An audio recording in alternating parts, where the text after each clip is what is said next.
అందరికీ నమస్కారం.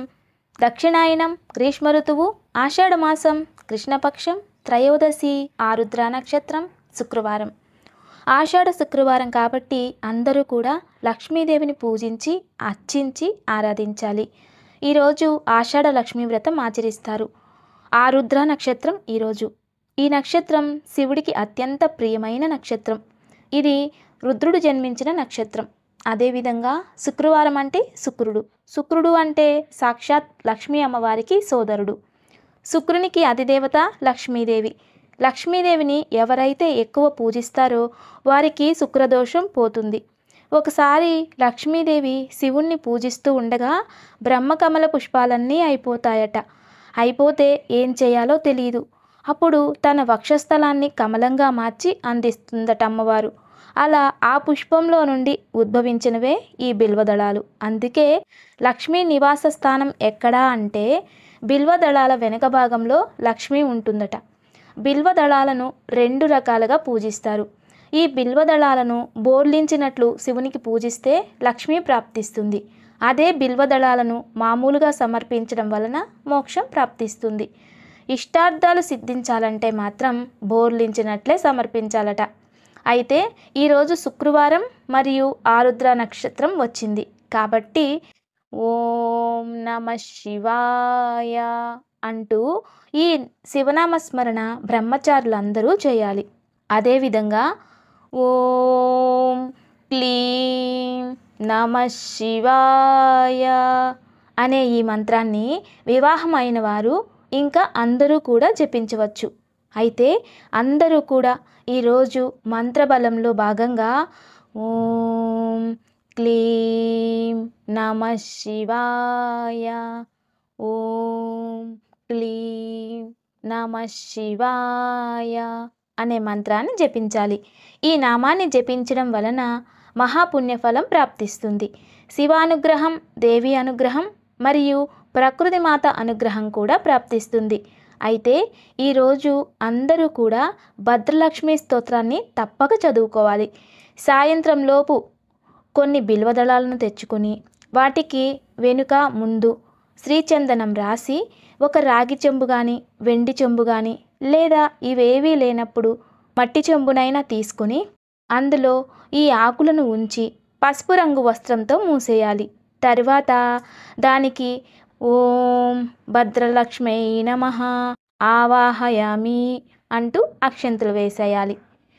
ఓం భద్రలక్ష్మ్యై నమః ఆసనం సమర్పయామి, ఓం భద్రలక్ష్మ్యై నమః ఆచమనీయం సమర్పయామి, ఓం భద్రలక్ష్మ్యై నమః స్నానం సమర్పయామి అంటూ అక్షింతలు వేసేయాలి. ఓం భద్రలక్ష్మ్యై నమః యజ్ఞోపవీతం సమర్పయామి, శ్రీగంధం సమర్పయామి, వస్త్రం సమర్పయామి, దుర్వాగ్నం సమర్పయామి, హరిద్రా కుంకుమ సింధూరాం సమర్పయామి, పరిమళపత్ర పుష్పాన్ని సమర్పయామి, ధూపం సమర్పయామి, దీపం సమర్పయామి, నైవేద్యం సమర్పయామి అని ఇలా షోడశోపచారాలు సమర్పించి తర్వాత చేతిలో పుష్పాలు పట్టుకొని భద్రలక్ష్మి స్తోత్రాన్ని చదివి అమ్మవారికి సమర్పించి మహామంగళ నీరాజనాలు ఇవ్వాలి. తరువాత ఆ పసుపు రంగు వస్త్రాన్ని చేతిలో పట్టుకొని బిల్వదళాలన్నీ అందులో వేసి మూట కట్టి సాయంత్రం వరకు ఇంట్లోనే ఉంచి సాయంత్రం సూర్యుడు అస్తమించాక ప్రదోషకాలం అయ్యాక 7 లేదా 8 గంటలు అయ్యాక దాన్ని తీసుకెళ్ళి తులసి చెట్టు దగ్గర కానీ పారిజాత మొక్క దగ్గర కానీ లేదా కుబేర వృక్షం దగ్గర కానీ దానిమ్మ చెట్టు దగ్గర కానీ ఇలా ఏ మొక్క దగ్గరైనా చెట్టు మొదట్లో కొంచెం మట్టి తీసి ఇది అందులో పెట్టి మూసేయాలి. అలా మూసేసి అమ్మ భద్రలక్ష్మి మా ఇంట్లో ఎప్పుడు స్థిరంగా లక్ష్మీ అనుగ్రహం ఉండాలి, మాకు ఏ కారణం చేత దారిద్ర్యం అనేది రాకూడదు, అలా మమ్మల్ని కాపాడు అని సంకల్పం చేసుకోవాలి. ఇలా భక్తిగా అమ్మవారిని కోరుకుంటే ఏదైనా ప్రాప్తిస్తుంది. ఇలా ఈ విధంగా చేయడం వలన రాబోయే రోజులన్నీ కూడా మంచి ఫలితం ప్రాప్తిస్తుంది. అంతేకాకుండా రేపు కానీ ఎల్లుండి కానీ మీకు అనుకూలమైతే పారిజాత మొక్కను కానీ లేదా దానిమ్మ మొక్కను కానీ తీసుకుని ఆదివారం రోజు ఇంట్లో కుండీలో పెంచుకునేలా ఏర్పాటు చేసుకోవాలి. ఆదివారం పద్మక యోగం ఉంటుందట. కాబట్టి ఆ రోజు పారిజాత మొక్కకు ఒక చెంబు నీళ్లు పోసేసి అలా ఆ మొక్కను ఇంట్లో ఉంచుకోవడం వలన దారిద్ర్యం తొలగిపోతుందట. ఏ ఇంట్లో అయితే పారిజాత పుష్పాలు విడుస్తూ ఉంటాయో అక్కడ హనుమంతుని అనుగ్రహం ఉంటుంది, కృష్ణుల వారి అనుగ్రహం ఉంటుంది, మరియు దేవతల అనుగ్రహం ఉంటుందట. ప్రేమ ఆప్యాయతలు అనేవి ఉంటాయి, చెడు దృష్టి ఉండదు. అంత గొప్పది పారిజాత వృక్షం. కాబట్టి ఈరోజు కానీ రేపు కానీ పారిజాత మొక్కని తెచ్చి ఇంట్లో పెట్టుకుని ఆదివారం రోజు మాత్రమే దానిని నాటుకోవాలి.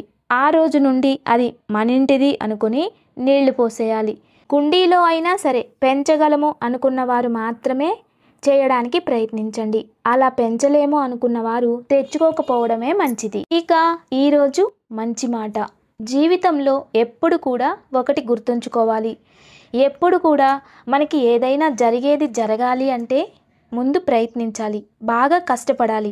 కష్టపడితే జరిగేవన్నీ జరుగుతూ ఉంటాయి. కానీ జరగనిది కూడా జరిగేలా చేసుకోవాలంటే ముందుగా మనలో నమ్మకం ఉండాలి. కష్టపడడం వేరు, నమ్మకం వేరు. ఆ నమ్మకం అనేది ఉంటే ప్రపంచంలో దేనినైనా సాధించవచ్చు. ఈర్ష్యతోనో, ద్వేషంతోనో, అసూయతోనో లేదా అహంకారంతోనో పొందాలి అనుకోకూడదు. ఏదైనా సరే నమ్మకంతో పొందాలనుకోవాలి. ఈ నమ్మకం అంతా మీరు వదలకుండా ప్రయత్నిస్తూ ఉంటే మీరు అనుకున్న దానికంటే ఎక్కువనే పొందగలరు. అందుకే నమ్మకంతో ఉండాలి. మన జీవితంలో కొన్ని కోల్పోతూ ఉంటాం. అది స్నేహం కావచ్చు, బంధుత్వాలు కావచ్చు, బాంధవ్యం కావచ్చు, లేదా భార్యాభర్తలు లేదా తల్లిదండ్రులు కావచ్చు. ఇలా ఏవైనా సరే ఆ బంధాలు పొందాలన్నా అదృష్టం ఉండాలి. దూరం అయ్యారంటే చాలా బాధపడతాం కదా. కానీ బాధపడేదానికన్నా ఉన్నప్పుడు పొందే అనుభూతి గొప్పగా ఉంటుంది కదా. ఎలా అంటే మనం గాలిని పీలుస్తాం, కానీ అదేం లోపల ఉండదు, మళ్ళీ దానిని వదిలేస్తాం. కానీ పీల్చినప్పుడు హాయిగా ఉంటుంది కదా. అదేవిధంగా ఆహారం తింటాం, కానీ అది కూడా లోపలే ఏం ఉండిపోదు. కానీ దానిలో ఉండే శక్తి శరీరానికి ఎలా అయితే పంపిస్తుందో, ఎలా అయితే అందుతుందో అలా మన జీవితంలో కూడా కొందరి వల్ల ఏదో ఒకటి మనకి ప్రాప్తించి ఉంటుంది. ఆ అనుభూతి మరియు ఆ ఆనందాన్ని గుర్తుపెట్టుకుని కొన్నింటిని మర్చిపోవడానికి ప్రయత్నిస్తూ ఉండాలి. కానీ అన్నిటికంటే ముందు మనపై మనకి నమ్మకం ఉండాలి. మీపై మీకున్న నమ్మకం కంటే ఇతరులపై నమ్మకం పెట్టుకోవడం వలన ఏమీ ఉపయోగం ఉండదు. వాళ్ళల్లో మార్పు అనేది ఎలాగూ రాదు, సరికదా. మీరు కూడా అలానే ఉండిపోతారు అంతే. మన నమ్మకం పైన మనం నమ్మకం పెట్టుకోవడం వలన అసలు మనమేంటి, మనం ఎవరిని నమ్మాలి, దేనిని నమ్మాలి, ఎంతవరకు నమ్మాలి అనేది తెలుస్తుంది. అందుకే భగవంతుని పైన ఎంత నమ్మకం పెడితే అంత శుభం జరుగుతుంది. ప్రకృతి పైన ఎంత నమ్మకం పెడితే అంత మంచి జరుగుతుంది. అలాగే మనుషుల పైన అత్యధికమైన నమ్మకం పెట్టుకుంటే అంతే, చివరికి ఏం జరగాలో అలాగే జరుగుతుందన్నమాట. దాని వలన కొన్ని సంబంధాలు కావాలనుకోవాలన్నా మౌనంగానే ఉండిపోవాలి. కొన్ని సంబంధాలు అనేవి వెళ్ళిపోవాలి అనుకున్నప్పుడు వెళ్ళిపోతేనే బాగుంటుంది, వెళ్ళనివ్వాలి కూడా. ఎందుకంటే దాని వలన బాధపడడం కన్నా ప్రశాంతంగా ఉండడం మంచిది. బంధాలు కావాలన్నా మౌనంగా ఉండాలి, బంధాలు వెళ్ళిపోవాలనుకున్నా మౌనంగానే ఉండిపోవాలి. రెండింటికి మౌనంతోనే సమాధానం చెప్పాలి. అలా మౌనంతోనే ముందుకెళుతూ ఉండాలి. కాబట్టి మనపై మనం నమ్మకం ఉంచి భగవంతునిపై భారం వేయడం వలన ఖచ్చితంగా మంచే జరుగుతుంది. అయితే అందరూ కూడా ఈరోజు భద్రలక్ష్మి అమ్మవారిని పూజించండి. ఇక ఆదివారం తప్పకుండా పారిజాత మొక్కను ఇంట్లో నాటుకోవడానికి ప్రయత్నం చేయాలి. ఇదే ఈరోజు మంచి మాట. ఇక వాస్తు పరిహారం. పూర్వంలో ఇళ్ళు చాలా ఎత్తుగా కట్టేవారు. బ్రిటిష్ కాలం నాడు తర్వాత రాజులు వీళ్ళంతా కూడా పెద్ద పెద్ద భవనాలే నిర్మించుకున్నారు. అంతా బాగానే ఉంది, వాళ్ళు కూడా బాగానే ఉన్నారు. కానీ ఇలా ఉండాలి, ఇంతే హైట్ ఉండాలి అనే రూల్ ఎప్పుడైతే వచ్చేసిందో అప్పటి నుండి స్టార్ట్ అయింది. 12 అడుగులు ఉన్న ఇల్లు 9 అడుగులు 10 అడుగులకి వచ్చింది. ఎందుకు అలాంటి పరిస్థితి అంటే 12 అడుగులు ఉండాల్సిన ఇల్లు 9 అడుగుల్లో కడితే ఇంకా 6 అడుగులు మిగిలిపోతుంది. వాస్తు అనేది ఎవరికి ఇష్టం వచ్చినట్టు వాళ్ళు మార్చేస్తున్నారట. ఒక్కొక్కరైతే ఏవేవో చెప్తున్నారట. ఎవరో అంట ఈ పక్కన మేకు కొడితే మీ కొడుకు క్యాన్సర్ వచ్చేస్తుంది అని చెప్పారట. ఎవరో మరి ఆ మహానుభావుడు. నిజం చెప్పాలంటే వాస్తు అనేది విజ్ఞానం అన్నమాట. ఎప్పుడు కూడా వాస్తు అనేది శాస్త్రం, వాస్తు శాస్త్రం. కానీ శాస్త్రీయం అనేది అబద్ధం. వాస్తు అనేది నిజమే, దానిని తప్పక పాటించాలి. ఇల్లు ఎంత ఎత్తు కట్టాలి, ఎంత వెడల్పు పెట్టడం వలన ఎలా ఉంటుంది, ఎంత ఎనర్జీ ఉంటుంది ఆ ఇంటికి, దాని ఆయుష్ ఎలా ఉంటుంది, లక్ష్మి ఎంత ఉంటుంది, దాని ఆర్థిక స్థితిగతులు ఏమిటి, ఆరోగ్యం ఏమిటి, ఇవన్నీ కూడా ఉంటాయి వాస్తులో. కాబట్టి వాస్తుని జాగ్రత్తగా పాటించాలి. వాస్తుని విమర్శించడం లేదా చెప్పినదంతా పాటించి ఉండే ఇల్లును కూడా పాడు చేసుకోవడం లాంటివి చేయకూడదు. ఇలా ఏవైనా వాస్తు దోషాలు ఉన్నట్లయితే శ్రీవాస్తు యంత్రాన్ని ఇంట్లో పెట్టుకోవడం వలన మంచి ఫలితం ఉంటుంది. ఈ శ్రీవాస్తు యంత్రాన్ని భూమిలో కూడా పెట్టుకోవచ్చు. చాలామంది మత్స్య యంత్రం అని పెడుతూ ఉన్నారు. ఈ మత్స్య యంత్రం పెట్టాలంటే మొదట వరుణ తంత్రం నేర్చుకోవాలి. అంటే జలాన్ని మంత్రంతో బంధించి అక్కడ మత్స్యాన్ని వదలాలి. మత్స్యం అంటే నీళ్ళలోనే కదా ఉంటుంది, నీళ్లు లేకపోతే మత్స్యం అనేది ఉండదు కదా. కాబట్టి దేనినైనా అవగాహన లేకుండా ఇష్టం వచ్చినట్లు చేయకూడదు. అయితే శ్రీవాస్తు యంత్రాన్ని ఎక్కడైనా పెట్టుకోవచ్చు. ఇంటికి బ్రహ్మస్థానంలో కానీ, నైరుతి కానీ, ఈశాన్యం కానీ, పునాది లోపల కానీ పెట్టుకోవచ్చు. దాని ఎనర్జీ పర్మనెంట్గా ఉంటుంది ఇలా పెట్టుకోవడం వలన. ఇక ఈరోజు దివ్య పూజ. రేపు శనివారం మరియు ఆషాఢ మాసంలో కృష్ణపక్షంలో తృతీయ చతుర్దశి.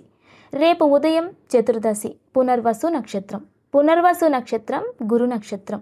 రేపు ఎవరికైనా గురుబలం కావాలన్నా, వివాహ యోగం ప్రాప్తించాలన్నా, శని దోష నివారణ జరగాలన్నా అశ్వత్థనారాయణ మంత్రాన్ని పఠించాలి. ఎలా పఠించాలి అంటే రేపు ఉదయాన్నే ఒక రాగి చెంబులో నీళ్లు తీసుకుని నువ్వుల నూనె 2 చుక్కలు అందులో వేసేసి ఒక ఎర్రని పుష్పం వేసేసి దానిని చేతిలో పట్టుకుని రావి చెట్టుకి 9 ప్రదక్షిణలు వేయాలి. అలా ప్రదక్షిణ చేసి అశ్వత్థనారాయణ నన్ను కాపాడు, నన్ను ఈ సమస్య నుండి విముక్తిని చేయని, లేదా మీకున్న ఏ సమస్యనైనా తీర్చమని సంకల్పం చేసుకుని ఆ నీళ్లు రావి చెట్టు మొదట్లో పోసేయాలి. తర్వాత అక్కడ కూర్చొని కానీ లేదా ఇంటికి రాగానే కానీ అశ్వత్థనారాయణ స్తోత్రాన్ని చదువుకోవాలి. ఇలా చేయడం వలన మీరు అనుకున్న సంకల్పం తప్పక సిద్ధిస్తుంది. ఇదంతా చేయడం వీలు కాకపోయినా ఇంట్లో కూర్చుని విష్ణువు ముందు అశ్వత్థనారాయణ మంత్రాన్ని చదువుకోవచ్చు. ఇక ఈరోజు దివ్యమైన యోగక్షేమం. ఆరోగ్య ప్రాప్తికై ఈరోజు సాయంత్రం స్ఫటికమాలను పరమేశ్వరుని ముందు ఉంచి పూజించి మెడలో ధరించాలి. ఈ స్ఫటికమాలను స్త్రీలు పురుషులు ఎవరైనా ధరించవచ్చును. నమస్తే. Thanks for watching.